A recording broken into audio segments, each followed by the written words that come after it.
Normally what I'm standing up here talking about is the future of trends in technology 5, 10, 15 years out. But what I've recently been experiencing is the fact that the reality is most of our companies are having difficulty understanding how to go from doing digital to actually operating and being a digital corporation. And so I felt like one of the things that would be good today is to talk about how do we actually move ourselves along this continuum. For the past 150,000 years, most of human development's been local and linear. And yet through technology, we're now able to actually drive an exponential global kind of mandate.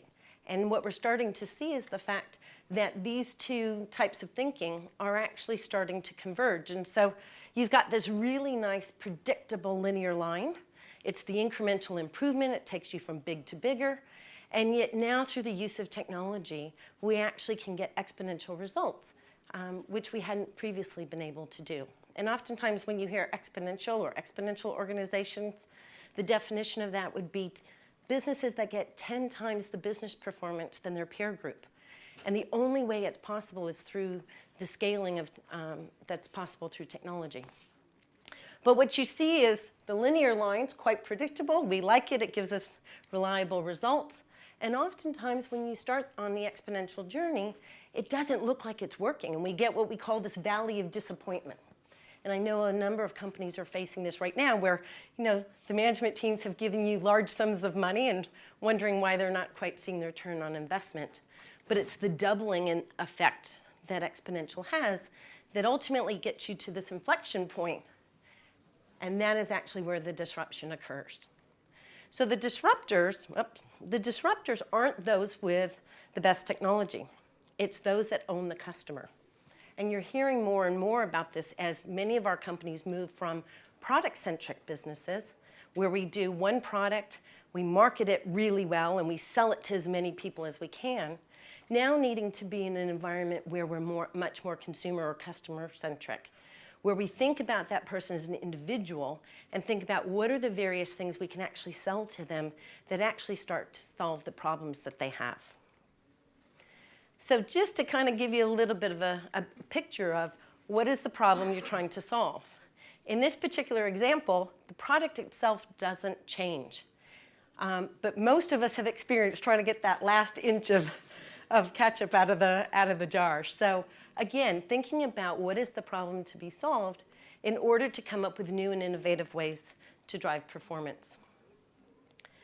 The reality is we're not looking for great ideas. We're looking for great problems. And I think in today's world, what you've got is the ability to succeed is mostly attributed to those who actually figure out how their companies can solve problems for their consumers. And great problems tend to be rooted in very strong emotions. So if you can actually look for those types of opportunities, whether they help with a sense of belonging, convenience, security, that is probably where your company can actually exploit these technologies to drive profitable growth. But great problems also need great solutions. And as I was just saying, it's not so much the product, but the problem that you solve. So all of this is a context around then what makes a great digital company, right? And the experience I'm having right now is those great companies, you see it based on the culture and what's happening on the inside of the company, and that's now starting to permeate outside, and it's what we as their consumers experience. So a couple of my favorite companies is GE and BP, and I think GE and BP have some representation at the conference, which? GE.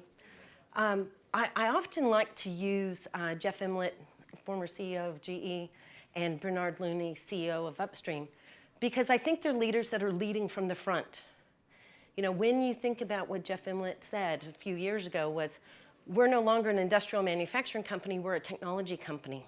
And he started to change the way his organization was structured. He started to look at different types of resources that he would hire, the number of data scientists that have joined GE, very substantial. And likewise, we'll see with BP, really, again, with Bernard, really embracing what technology can do to actually drive their business performance. So when we think about these companies and our own companies, often we've started with lean IT. For me, lean is similar to lean in manufacturing, just applied to services. Maybe in your businesses, it's just the optimization of what you're currently doing, driving efficiencies within your business. And we move from that into doing digital. So we start experimenting, we do all these little projects. Sometimes they're not joined together. They may or may not be scalable if you're part of a global enterprise. But we then need to start to couple it with what we call responsive organization. And this is around how do you actually act and work and perform things within the company to actually get to a point in which you can actually start to scale this. And I think the new way of operating is really around scalable learning. So we're moving into an environment where it's no longer just about execution, but are you actually starting to learn from the things that you're doing? And can you then, combining that with doing digital, take responsive organization, take scalable learning to actually become a company that actually is digital? And that really, to me, is where we're starting to see some of these companies really succeed and things that we might want to emulate in our own businesses. So really what I want to talk to you about today is a little bit more of a focus on responsive organization.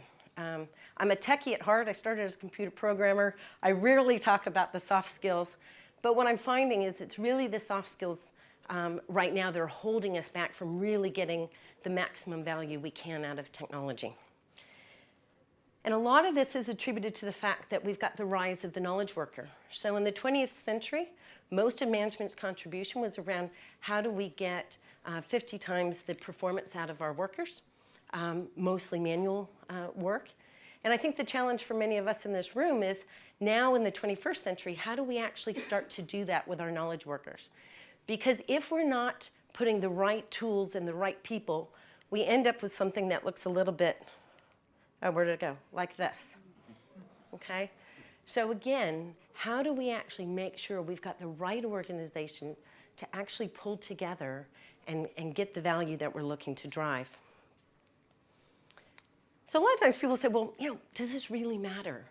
And I think Jack Walsh talks about the fact that when the rate of change outside of the company is faster than the rate of change inside of the company, the end is near. And I think for many large corporations that have been hugely successful doing what they've always done, we're faced with this. And if we don't start to figure out how we actually change and organize ourselves differently, we're really going to find that we're left behind. So, sorry, I changed some slides this morning. So those were a little out of order. So digital transformation is not just about the tech, and it's not just being consumer-centric. It's about how do you actually respond as an organization, become much more agile, more responsive to actually compete in this volatile world. This slide did it again. I'm not sure why. Okay, so what I wanted to talk about here is really around what do we have to do as leaders and what do we have to do as individuals to actually operate in this. So I think the first thing is coming up with a clear vision and clear purpose. You're starting to hear much more around a massive transformational purpose. With BP, it's about, we solve the world's mobility problem. And, other companies, it's we solve the world's energy problems. But it's these big statements that are easy to understand, easy to rally people around a common message that really unites the organization in terms of where it is they're trying to go. And as leaders, what I think we need to do is figure out how do we start to drive more collaboration, not only internally, within our own organization, but how do we start to build and manage ecosystems of other partners, learning from each other, looking at, not so much what have we always been good at, but how do we actually leverage the strengths of small companies, large companies, nonprofits, education sectors? How do we bring together a consortium of people that can actually help us solve new world problems? We need to encourage people to take risks in our organizations. Look at the objectives that you set for your team. If it's on time and on budget, doesn't really fit this new world. But how do we encourage people to learn, to fail, but then to actually then move forward? because a lot of the internal systems that we have, whether they're our financial systems, internal governance processes, reward and recognition, fight against this new way of working in this digital world. It really is led much more by a predictable world, much more that waterfall type environment where things were known and you were trying to do them at mass scale, versus this level of ambiguity that we're seeing now, and how do we actually operate in that world. And as individuals, I think we need to start learning more than we've ever learned before. I know in the last 4 years, I've probably learned more than probably the 20 years prior in my career. Things are changing so quickly that things I used to present on two years ago are no longer future trends. They're already here and viable. And in the next couple of years, they'll be scalable. So a really big shift in terms of the way that we have to work. I also think as individuals, particularly in technology, we're moving from where we used to be a cost center. We might have graduated to an enabler, and then we became a business partner. I actually think the fact that technology is now driving business performance, we have to start to see ourselves as business leaders. And how do we come up with the ideas that are going to drive our future revenue and our future profit? How do we do things in a sustainable way that actually goes beyond the remit of our core products and our core company ethos to really look at what is society needing from us and how do we actually work in this new world? And today I was telling somebody the next topic I think I want to talk about is what are the social implications of all this technology, robotics, automation, et cetera. Because there's a responsibility that also comes with applying this kind of technology. So wherever you are on this digital spectrum, it seems like people either want to be all in or they're not there. And I think one of the things I'm trying to show is there actually is quite a big spectrum between the physical world and the digital world. And it is absolutely okay for you to be at multiple stages on this journey. So whether it's things like just being transactional with using digital for transactional or starting to become a bit more personalized or connected, it isn't until you actually put the people, the activity, and the way of thinking together that you actually become digital. And so you don't have to be there tomorrow, but if you don't start, what you probably will find is that you're a little bit behind the curve. So one of the models I use is something that we call knowing, being, doing. You might think of this as strategy, ways of working, and execution. But it's a way to start to frame your thinking around what are your customers' challenges? What problems are you trying to solve? What are their customers' challenges? And how do you use things like outcome-driven innovation, design thinking, a lot of digital days. I've been doing that a lot at my company, just exposing our executive team to what is digital, how can we practically use it within our company. So getting a sense of what is it your customer needs and how do you as a company get educated on this topic in order to serve your customers. And then what's your structure to serve? So this is about the responsive organization. So lean and agile, coming together to actually offer some of that. Looking at responsive organizational design. How do you get much more cross-functional teams? Driving empowerment and decision-making lower in the organization so that we don't actually sit and spend time in lots of committees, but we actually empower people to actually drive change within the organization. I was listening to a video with Steve Jobs, and he was saying there's 0 committees in Apple. They get together 3 hours a week. They talk about anything cross-functional, and the rest of the time they trust and they empower their organization to actually get things done. And you can see the innovation that came from that type of an environment. So think about your own environment and where do we want to be a bit more hierarchical? We want to do top-down leadership. What more could we get out of an organization that actually empowered people at all levels of the organization to do what they do best? And then ultimately, how do you serve? So, experimenting and learning from those experiments. How do you, use DevOps? You can use prototyping. You can use Black Ops, which are, very short-term, intensive, kind of sessions to actually drive innovation out. But I think all in all, we've got to get to a point where we're comfortable with failing. And I know for me, that's been one of the hardest leadership lessons I've learned because, I think most people that have worked for me would have said, yes, she always says failure is not an option. And I think when you're running large-scale infrastructure, large-scale ERP systems, it wasn't an option. And what I'm having to relearn is that when we go into this digital world and we're doing things incrementally, we're trying smaller things that don't have the same risk associated with them, how do I let failure be a positive thing? So think about that for yourselves, and where is your comfort level in failing? And based on your comfort level, what kind of culture are you driving within your organization? Because I think these are some of the challenges we need to do. Okay, so I'm going to take you through one more, and then I'm going to finish up with a video. I like this maturity model because for me, what it does for me is it actually helps me think about the whole digital experience in a holistic way, moving from your customer experience, the value of information, your portfolio and how you're putting things together, coming up with smarter processes, business models and ecosystems, and how do you find new partners, the people and culture, which is what we've been talking about here today, and then the technology fabric that pulls it all together. And in each of these, you can kind of match up where you think your organization is today and where do you aspire to. And from that, you can actually then start to plan a course of action that says, how do you get there?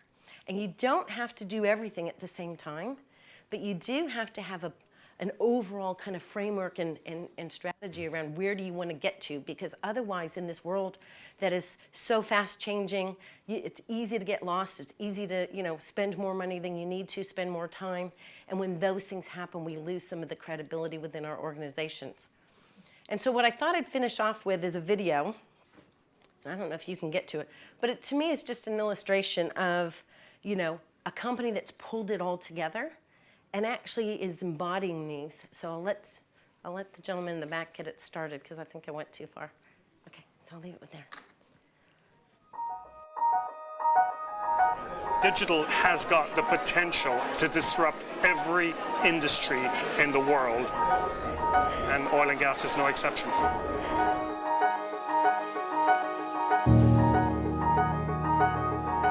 Today's event, we're going to be joined by up to 100 external guests from many different industry sectors, but all working in the digital space. We have deliberately made this event different. It's not about giving people what BP is doing, it's about inviting them into challenging conversations about some of the exciting questions that face us in the future. We want to hear what other industries are doing, so it's about opening our doors and collaborating. What is the people have that we don't have in BP? What's great about them that we can learn from? How do they operate in a different way to the way that we operate? The broader the talent we can get in and through the door, the more we stand to learn. Ultimately, it's about the ideas and the relationships that will get built today that I think is particularly exciting. We really have an aspiration to be the digital leader in our industry, but we don't have all the answers. We know we don't have all the answers, and that's why we're here today. Imagine if this man's footsteps could power the lights in the city. I think, wow, that's the future that technology needs to bring. If you want to transform, you have to be disruptive. And you have to do it in a fast pace, because if you don't do it, someone else will. How do you stay on top of the change curve? First hour and a half of my day is reading blogs and reading literature every single day. This used to take me 10 hours, now it's taking me 2 hours. And I'm not being stressed to do more things now. I can actually think for 8 hours, what does that mean, and how can I make the team better? The notion of putting sensors all over your rig and then exposing that data to people who can create creative, innovative applications to solve problems is probably fundamentally the crux of the opportunity around digitization. We are building the connected upstream. The connected upstream is going to be connected to everything else before long. So what that leads to is transparency is a given. At very early days, everyone that joined Uber was actually made to learn about databases. It's about having that data-driven decision making. We took great learning from other sectors and other industries. We had the automotive industry, we had space, we had subsea, we had nuclear, and I think in terms of remote operations there's some great learning that I think we could do in collaboration with BP. My aspiration today was to say that BP is a progressive company showing respect to others by inviting other people's opinions, and BP is a company that's actually taking a position out in the future. The innovation that was here and the ability for people to really create solutions to problems, it was a really exciting environment to be within. Helping transform the way BP runs operations, tracks operations, transforming the way BP uses technology for exploration. I think there's a lot of potential for partnership and working together. It's good to see that the big companies are just as innovative and just as quick thinking and are on it as much as we are. This has been a great day because there's a lot of energy in a subject that's almost universally changing everyone's world. So it's exciting to be with like-minded people that want to tackle the future the way we do.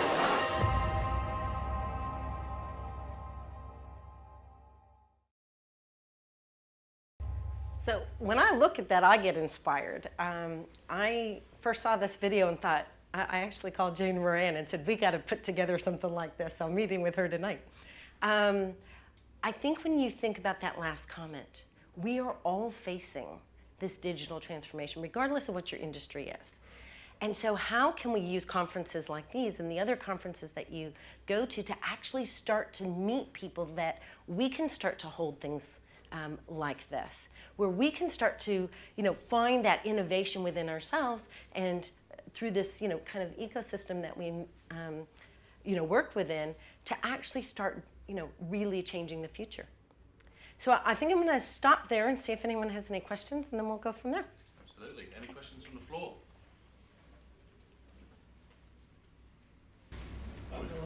Go on, Dave. So when you're determining what projects you want to fail fast in, or you like set fail fast, then which ones you can't set fail fast because it's too risky? How do you draw those lines? Yeah, so I think it depends where your company is on that journey. So we're a bit on the newer end of that spectrum.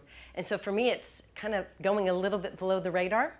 It's finding those things that don't have lots of visibility, where when you fail, it's not like you have to be giving a status update to the board. So I always tend to like to grassroots, kind of movement things, and start with things that low risk, low visibility, learn a little bit. We've also just getting ready to launch a whole digital curriculum to start educating first IT, but then the rest of the organization on how to work this way. I've hired an excellent guy named Ari Vanderdusen who specializes in responsive organizations to actually help us lead this. So I would say start small, start on things that aren't visible, get the learnings, and then start to always follow, I always say follow the money. So where you can impact revenue, where you can impact profit, where you can impact society. Those are typically, some good things to then be able to showcase the real value of how you bring it into your company. Other questions? Just a follow-on question from my point of view as well. One of the challenges that's come out across the day is not so much that we as a group aren't looking to innovate, it's selling that decision into the board or getting the funds back or being accepting of that element of failure. How are you dealing with that part of the journey outside of the low level of radar? So fear is always a good motivator. So look at your competition, see what they're doing. One of the things that we did is actually took a few of our senior executives. We spent 4 hours at Microsoft, at IBM, at Fujitsu, and a few others to help educate what the technology could actually do. We then put together a board presentation to say, this is what the competition's doing, this is where the world's going, this is what we're doing. Are you happy with that, or would you like to be doing a little bit more? Initially, you'll get that inertia of, oh no, we've got to do this and we want to go big into this. Resist that, because until your organization learns how to do this, spending tens of millions, hundreds of millions of dollars on this is probably a sure route to failure. So get them excited about it, see how it impacts you in your industry, but then resist the temptation to kind of go a bit overboard. Make sure you're learning first. Absolutely. Any other questions from the floor? You mentioned the digital day that you ran within the business. Tell us more about who attended that and what they... Yeah, so we did a couple. So we did some where we took senior executives, like on our board, our head of strategy, et cetera, and went to technology companies to expose them. And then what I did is I ran a session with my boss, who's a global CIO, and my peers, and we actually went to Deloitte, and they put on a whole day for us in terms of, you know, what were some of the newer techs that we thought could apply to our business. And then Ari ran a session in the afternoon around responsive org and how do we have to change as a management team some of the things that we were doing that actually inhibit this. So again, it's and then what you start to see is you gradually, you know, it gets more comfortable for people and you start to build the momentum, and I think we're really in a good place now. So. I was actually curious about the role that you hired. You said it was Responsive organizations.